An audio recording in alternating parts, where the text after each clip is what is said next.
not adhere to it. In fact, do you know, even what we are celebrating, that the president has declared this asset, it's wrong. It's wrong. You are supposed to declare your asset before you take up the position. So those ministers who have been sworn in and whatsoever were supposed to declare their assets before they took up the position, not after they've been vetted and sworn in. Oh, so it's supposed to be the other way around. So what's the celebration about? You see, sometimes I don't blame people. Like I said, it's still the good will. The good will. But then, what is the effect it is actually going to have on us as a country? It's a way of curbing corruption in a sense that if before I took up a position, let's say as a health minister, I said I have 3-bedroom house located at Trasako. I have 2 vehicles, 1 Benz and 1 V8. Okay. I have established 2 pharmacies. And I have this business A and C. I've made it known that this is what I own. Yeah. Before I took up the office.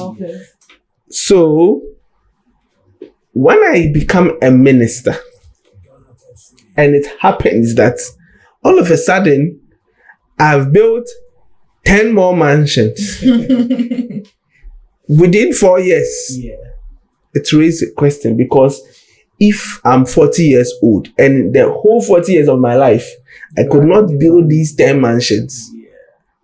Just 4 years as a minister, I've built 10 mansions. So maybe you were building yourself through those 40 years to gather money so that after the 40 years, in the next 4 years, you build some other. That is not true.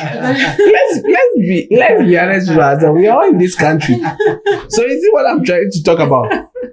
Do you understand? You see what we are trying to talk about? Because if SNM owns just a Toyota Camry, or let me say a Vet, and SNM is appointed deputy minister for tourism, and I know SNM, I know her father's house, I know, look, she's my childhood friend. Of course.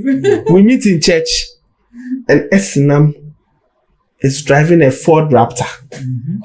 Hey, within just a year of becoming a deputy minister, won't you have, like, how much is the salary of a deputy minister? Maximum 25k.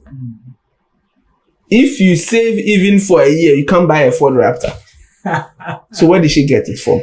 So it tells you that she may have engaged in a corruption or a corruption-related activity. Or a miracle. It can never be a miracle. So asset declaration are important because it helps us ascertain if our politicians have acquired what they have through rightful means. So we get to know what they've acquired before they took up the office. So that when they acquire things that are very extravagant, we may be able to channel our corruption investigations and ask how they were able to have that. Okay.